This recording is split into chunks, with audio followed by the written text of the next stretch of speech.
Welcome to Honest HR. I'm your host, Wendy Fong. Today, we're exploring allergies and asthma in the workplace to help HR pros like you prevent and manage potential emergencies. Joining us today is Dr. Carla Davis, President-elect of the American Academy of Allergy, Asthma, and Immunology. Welcome to Honest HR, Dr. Davis. Thank you very much for having me, Wendy. Of course. So could you give us an overview of how common allergies and asthma are in the workplace and why you think it's important for HR professionals, our audience, to address these conditions? Yeah. So allergies and asthma in the workplace are very, very common. And the estimates range anywhere from about 20% to 50% of people in the workplace actually having allergies and or asthma. So, Wow. and food allergies are very common as well.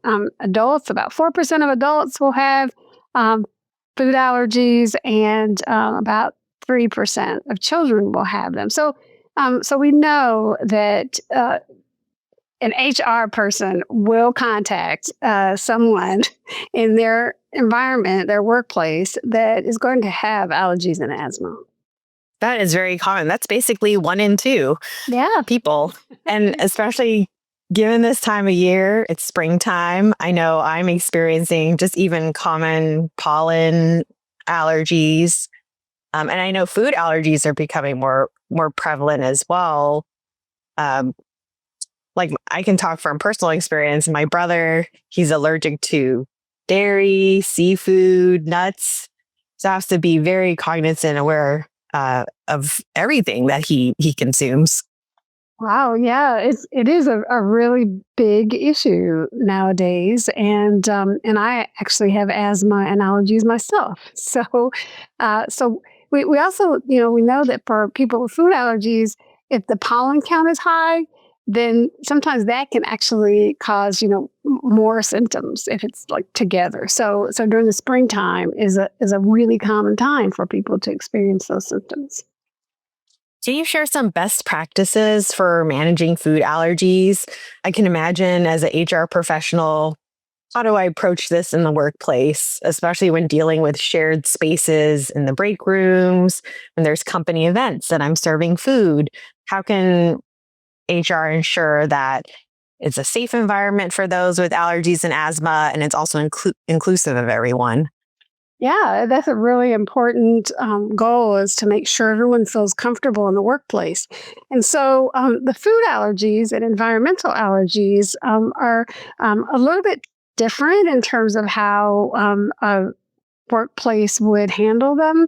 So for food allergies, you really want to make sure that for the people who have those specific allergies, that those allergens are not going to be in the places where they are. That's what I like to just say. So you remove the allergens, and you could have a policy that says, no, peanut products here. But additionally, between like in common work areas, when I have cleaning solutions, which can really, after someone has an allergen, that they definitely clean it.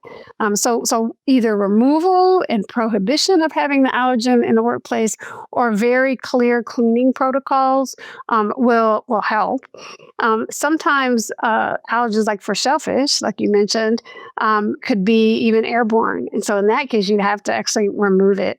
You want to really have some clear emergency protocols, kind of education, so that everybody's aware of what needs to be avoided, not necessarily who has the allergy, but just what allergens can't be in this environment.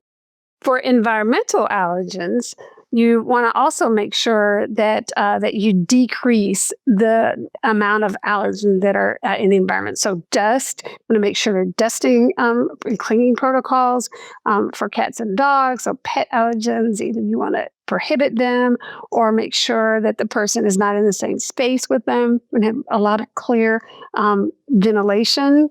So either HEPA filters or natural ventilation to make sure people are not exposed to those things. And for mold, you'd want to make sure that you address mold and make sure that you have not only cleaning protocols, but you're trying to prevent mold from being in the environment. Oh, wow. That was a lot of really helpful information. So just to unpack that a little bit, so you mentioned there's two types, food and environmental. Also, when you had talked about the different allergies, I think severity of the allergy is important to call out too. Like when you're onboarding employees, how severe is this allergy? Like if something is in the air, will that trigger the allergy, or is it they have to ingest it first in order to trigger the allergy? And then to develop policies, you said, around prevention, how to respond. You said like cleaning, air filters, and then you also mentioned emergency preparedness, right? And maybe having a policy around that as well. Absolutely. All of those things are important. I do want to just clarify that for most food allergens, besides shellfish and seafood, um, the allergen, if somebody eats it in the environment, isn't airborne. So, like for peanut butter or peanut, we know now that that it's extremely rare for someone to actually react if it's in the air. But it can be on surfaces and on cooking utensils. For environmental allergens, a little different. That can actually be, airborne, and then there are fragrances. I didn't mention that can be in the air. One of the additional kind of strategies to deal with this is to have flexible work schedules. So if someone and also flexible work environments. So maybe someone who always had a particular allergen, the person who has the allergy can have an alternate space. That's a distance from that allergen. So all of those are really important. But you're right, severity is extremely important as well. Is it mild? Is it severe? Is it moderate? Is important to know. Are you finding that this is more of a common like accommodation request? Do you think HR should approach it in that way with like other accommodations in the workplace? Absolutely. Food allergies and asthma typically would fall under the American Disabilities Act, where those conditions should be accommodated for in the workplace. And so an HR office or employee should really go ahead and address it in a similar way as other disabilities. Oh, that's really great to know. I didn't know it fell under the ADA Act. And that is even more helpful then for HR to take more initiative and be proactive on these different strategies that you mentioned. Yes, I remember that when food allergy was not a disability, and the community decided to get it listed as a disability so that accommodations could be made in the workplace. I mean, I see this movement happening. It's very common in schools. Um, with I know with my daughter in school, all the schools have EpiPens now. Like you don't go to a school that doesn't have that in the school office to be prepared if there's some sort of allergy. And I don't know if people know what an EpiPen is, but if you have some sort of severe allergy, and you may not even have time to rush to the ER, then then you can get shot in the thigh with this medication that can help with the inflammation of the allergy. Yeah, and I think that's a really important point. There's mild allergies, and then there's severe like anaphylaxis, which is a life-threatening allergic reaction. And there's some people who have anaphylaxis to food, and typically the injectable epinephrine or the EpiPen is like adrenaline, and it is the best treatment for anaphylaxis. So if it's given immediately, then it can turn a life-threatening allergic reaction around. And so we know that training employees on what are those symptoms of anaphylaxis, and then empowering someone in the workplace to be able to give that epinephrine and making sure that it's available, not in a locked closet or a locked drawer, but that it's available to all who are trained to give it, then that is really very important in the workplace and can save lives. And it has saved lives in schools as well. Oh, wow. So that could be part of the emergency preparedness plan that you had mentioned. Yes. Similar to, it makes me think of like when you have like a task force for emergency planning. You could also train employees on, the fire escape routes, the CPR first aid training, and also how to use like the EpiPen. Absolutely. Yes.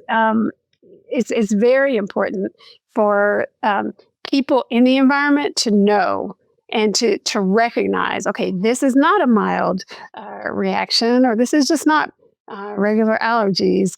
This is a life-threatening condition, and we need to act, and we know how to use the epinephrine in order to turn this reaction around.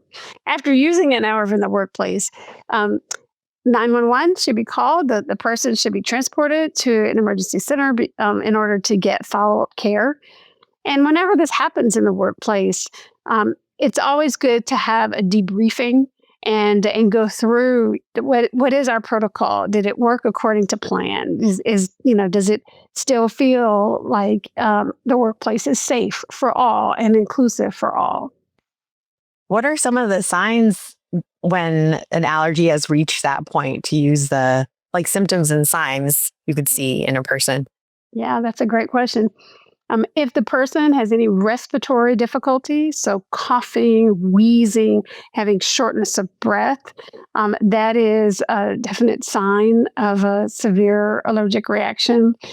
If the person has any what we call cardiovascular symptoms or heart symptoms like fainting or blue skin, really not having a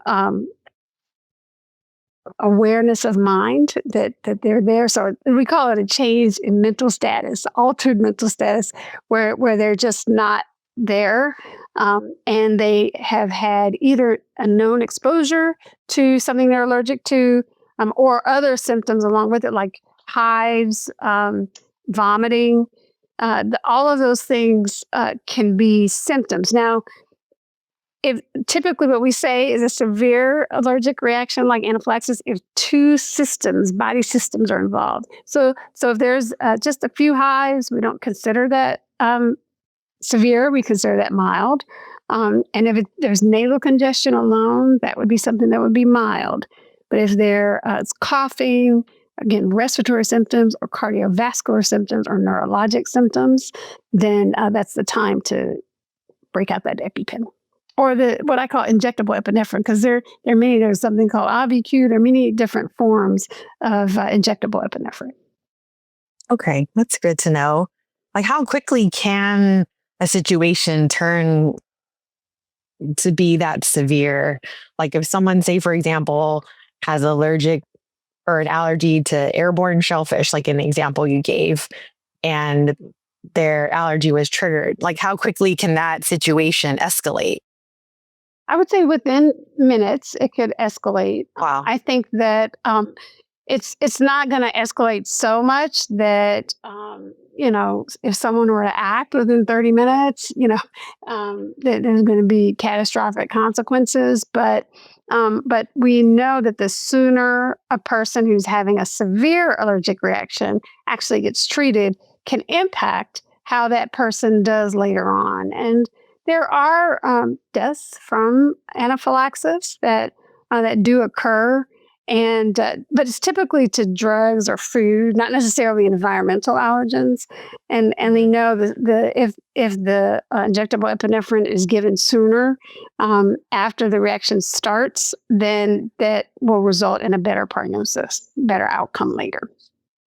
To go back to your point about air quality, we had touched on this a little bit. I feel like, we can control contact on surfaces a little bit more, what's being made in food, but air seems a little more ambiguous because we all breathe air and we don't know what we're around necessarily. It's invisible. Do you have any steps you can recommend organizations take to optimize air quality? Like, for example, I know during COVID, I noticed several facilities installed, stronger air filters or specific type of air filters. What would you recommend? Yeah, I definitely recommend the HEPA air filters. We don't necessarily recommend air purifiers because that it doesn't necessarily remove allergens from the environment, but definitely air filters in the vents and making sure that they're changed regularly at a when they expire, which might be after a month, then really changing those air filters. And also making sure that in places where there isn't really good ventilation, that you're able to open up windows or doors in order to make sure that there is good ventilation if the allergen that a person is allergic to is an indoor allergen like dust or mold. But if it's pollen, then you want to keep the doors closed, right? So I really think cleaning is a huge issue because the dust in workplaces, in carpet, can harbor dust mites. That is a particular kind of allergen. We're really allergic to the dust mite excrement. It's a microscopic bug, and so if regular cleaning of surfaces and dusting is going to be important in order to decrease the exposure to dust. So having regular cleaning protocols with friendly cleansers, right? So, and making sure that things that cause a lot of fumes, right, are not being utilized around people who also might be have symptoms to those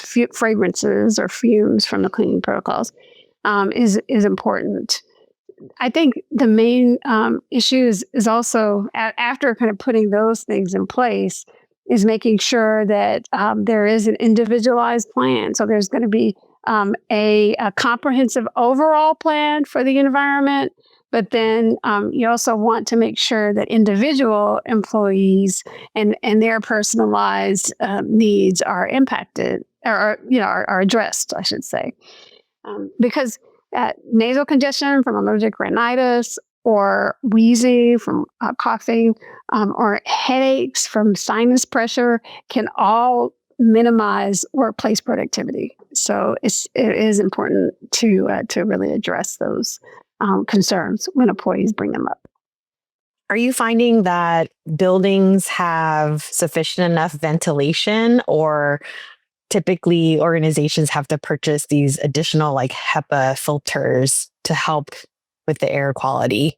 Much of it depends on the age of the building. So buildings that are older will likely have more collection of dust in the vents, and so sometimes there needs to be more of a cleaning in older facilities of the air vents, kind of before kind of getting those new filters.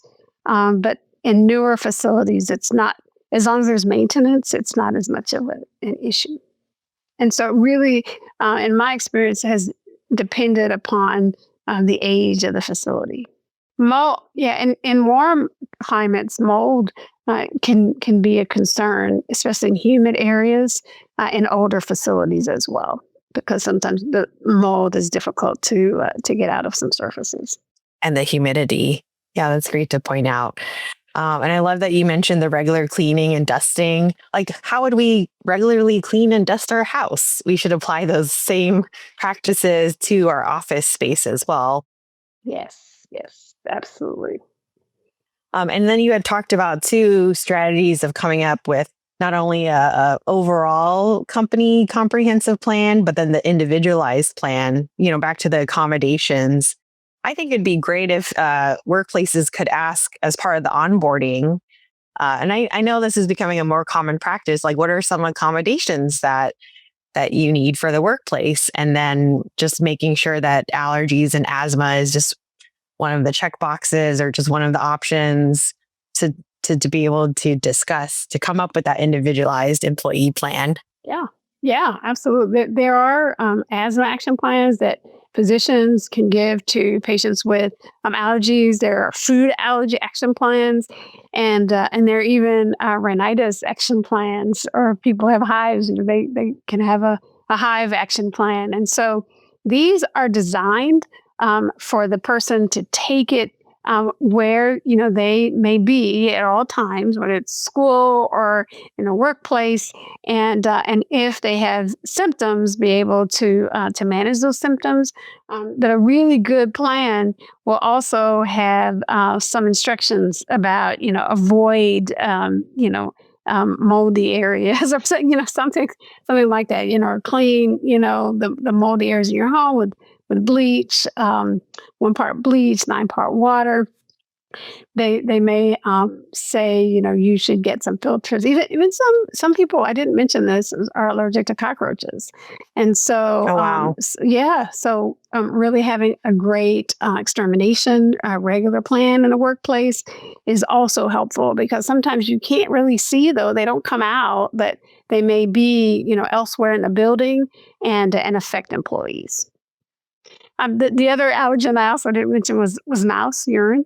And so all of those things, we don't like to think about little pets in the workplace, but occasionally there are some. And so employers should have a really great extermination plan, make sure that they don't impact their employees. That's really helpful. Honestly, anyone can be allergic to anything. That's how I view it. And you just don't know unless you ask. Absolutely. With these action plans you mentioned, where can an HR professional, find those resources? I'm sure there's templates out there. If the American Academy of Allergy, Asthma, and Immunology has resources on your website. We do. We definitely have resources. So for not only patients, but general information that HR professionals can go to in order to find out more about the allergies, as well as how they should be managed by the patient, and then what doctors would do. That would definitely be a helpful start if our audience who's watching or listening doesn't know where to start in coming up with the plan. I think that would be a great resource. Yeah, we have asthma action plans and food allergy action plans for patients, so it can give the professional an idea of really what the patient is going through, and then there are also training resources there as well, or referrals to sites that will provide training resources for treatment of anaphylaxis, and also removal of allergen. Okay, so say I'm in HR and I want to collaborate with management to make sure employees are trained and aware, management, healthcare professionals. How can we ensure that we all work together to make sure that individuals that do have allergies or asthma feel supported at work?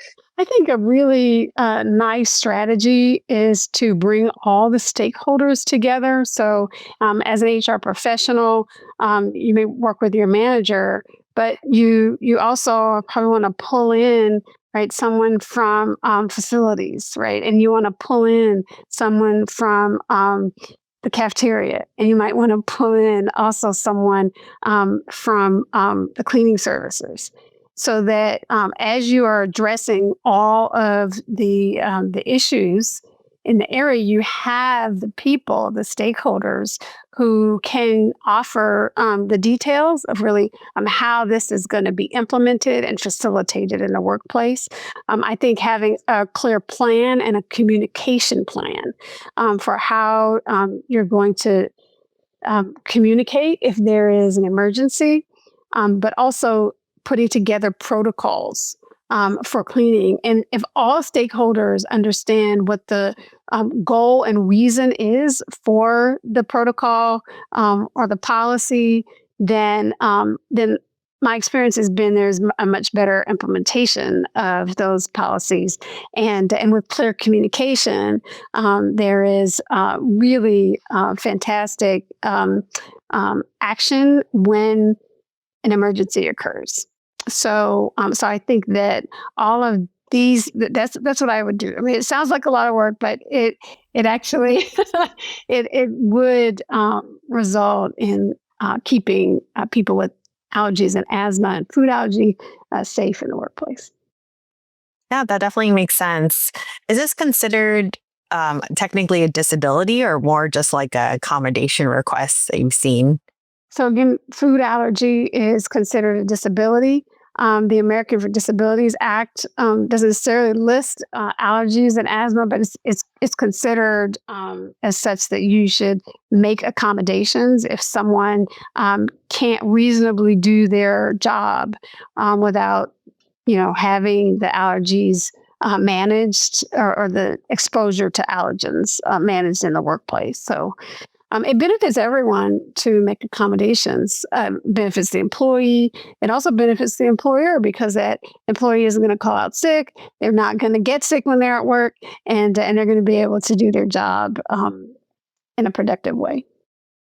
Yeah, you mentioned too, it supports their productivity that they're in a safe and healthy environment to be able to do their job. Yes. And the other thing is to create an environment where people don't feel afraid to share what they need in the environment, and then train all the other employees on food allergies, environmental allergies, asthma, so that everyone is aware and accepting of the person who actually has the disability. Great. Well, looking ahead at the future, do you see any trends or advancements coming along down the pipeline for managing allergies and asthma? I know I had mentioned a lot of different strategies and policies. Oh yeah, there are a lot of things that are happening very rapidly in our field, and a couple of them that I will mention are concerning immunotherapy, which is a method of decreasing a person's allergic response to an allergen by administering that allergen at a specific time in a safe fashion. But with immunotherapy, in the beginning of the process, there can be some reactions, and so it's really helpful if an employee can share if they are going to get, for instance, a shot or a dose of the immunotherapy treatment before they come into the workplace, because there may be a situation where they may have some residual symptoms. So that's one thing. There's a trend. There's more immunotherapy, and there is immunotherapy to food now. There's immunotherapy to peanut. So kind of keeping that in mind if someone comes to you with immunotherapy, just to listen and see what can be done. The other big advancement that's occurred over the past decade is really the explosion of the use of injectable medications called biologics. These medications are very specific to allergies. You may have seen they have many commercials actually now on TV for them. There are shots that can be given once a week, once every 2 weeks, or once a month.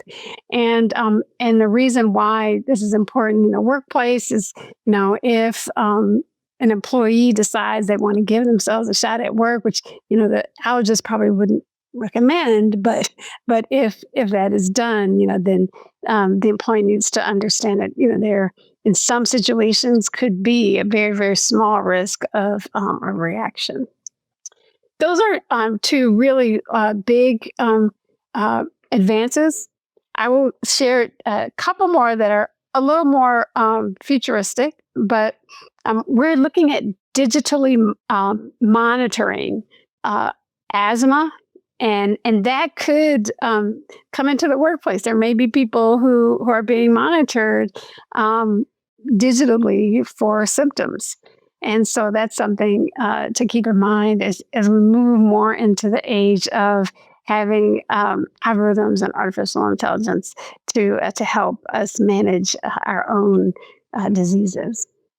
Oh, wow. Well, that is really exciting to hear. There's a lot of medical advancements that are happening down the pipeline, and especially with AI coming into play, seeing how much research and how much that's going to change in the next few years. Yeah. There may be a situation where something's happening in the workplace, and the doctors, trying to, that they're being able to see this in real time. And so having, again, a lot of communication between different stakeholders is going to be very important in the future. That's definitely important to remember. Well, we really appreciate you sharing all of that, and we'll be sure to keep an eye on different advancements, things in the news in this space of allergies and asthma. But really, thank you so much, Dr. Davis, for sharing all your information, your insights with us. And that's going to do it for this week's episode of Honest HR.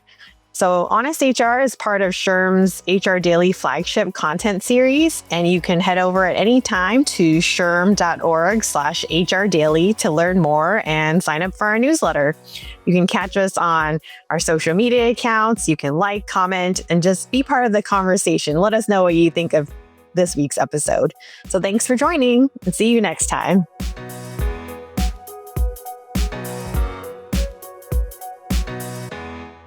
SHRM.